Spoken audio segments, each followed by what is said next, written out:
I think the most important thing, once again, is that we continue working to humanize the services.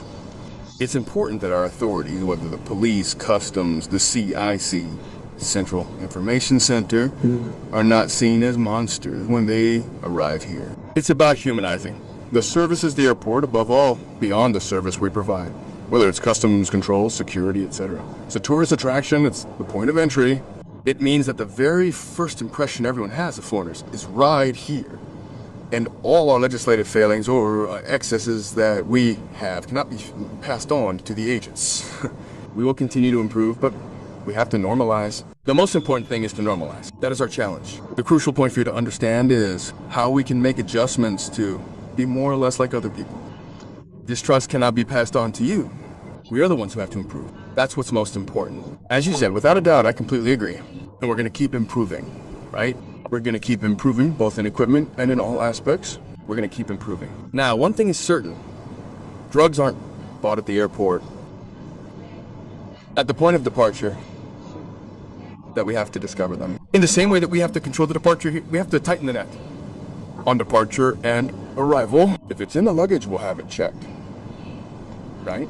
We're trying to control it. We won't be able to completely track and manage everything because I might buy goods. Maybe they distribute suitcases, perfumes for children, etc. that exceed the baggage allowance and maybe arrive here and get through. So we'd have to check each item, and when people buy things, dresses, they remove the tags. Everyone knows that very well. So when they arrive here, they check, they realize that maybe it's already been checked. So we're going to continue managing, but in a more or less humane way. That's all that's most important to understand. Now, when you leave here, you find a huge setup. There aren't scanners anymore, but when you arrive, you find 8 or 10 customs officers. People get scared. You can be very well organized, but pay attention to the signals made by the scanner, because then everything else you do here asking someone with luggage doesn't make sense anymore.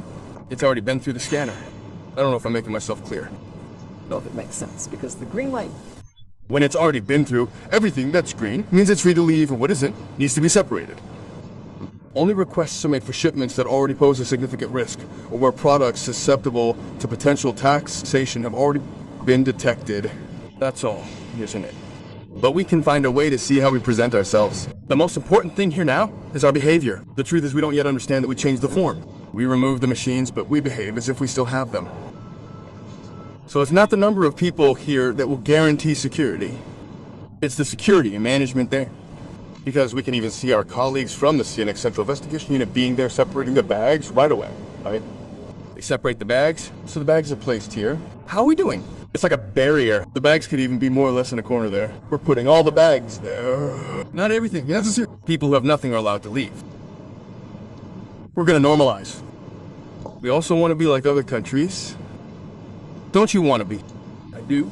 I would like to. And these countries, just to understand, are more developed, more organized. They collect more taxes than we do here. We're saying we want to connect more taxes. But with all this here, we have more tax evasion. We're poorer. Less revenue comes in with all this apparatus we have.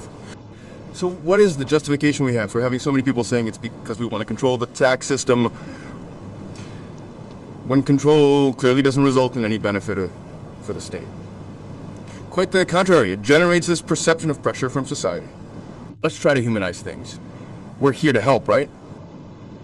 Today we're here working, tomorrow we're not working. I also want to be treated like an ordinary passenger and not need to introduce myself. Just say I'm a colleague. That's enough. I just pass normally. That's good, isn't it? I agree. Silence. I agree perfectly, as I just said, but we're gonna invest in equipment. There are certain things coming from one side without power and saying that in these tax import matters, if you were to do an evaluation, I'm very right-wing. If it were up to the state, they'd have to remove me. It's the red passport.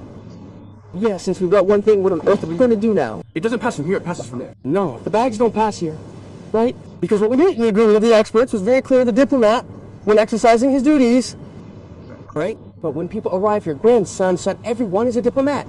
And when they come with 4, 5, 6 suitcases, even with yellow and red interest, you can't do anything because they immediately say, here's my passport. The protocol says my passport is right here. So I also get sad by people who aren't covered by this legislation, We have to hold them accountable. And what example does my leader set? You understand, Drexy? I tell you, I have a family with leaders, and I get outraged because they come with 4, 5, 6 suitcases, 10 suitcases. There was a case here, and the airport staff didn't specify correctly what caused that outcry. Who were the only ones? With 29 suitcases, right? So we have to be realistic about our country. I usually say they can send them away. I've already reached my customs quota. I've been in ministerial offices. I've learned a lot from my ministers. I came late to this operational level, and I continue to say as long as my country doesn't decipher what a red passport is, what a service passport is, then the revenue can't come from the poor. As His Excellency said, it has to come from our leaders. Our leader has to arrive and say, I declare this. I want to pay this. Can you facilitate this according to your legislation? And we'll do it. No, the leader is the first. He's arriving. He has the passport in his hand. He's arriving, his son, grandson, etc. So, where is the revenue? The tax revenue isn't being collected by the elite. It's our leaders who are being taxed. Norm, this measure is to truly benefit the poor. Exactly. I agree, it's to benefit the poor. I agree. That's why we're saying it's good that the poor are also treated with some dignity and respect. That's the goal we have, isn't it? So let's work together. We can visit where the OAR is now.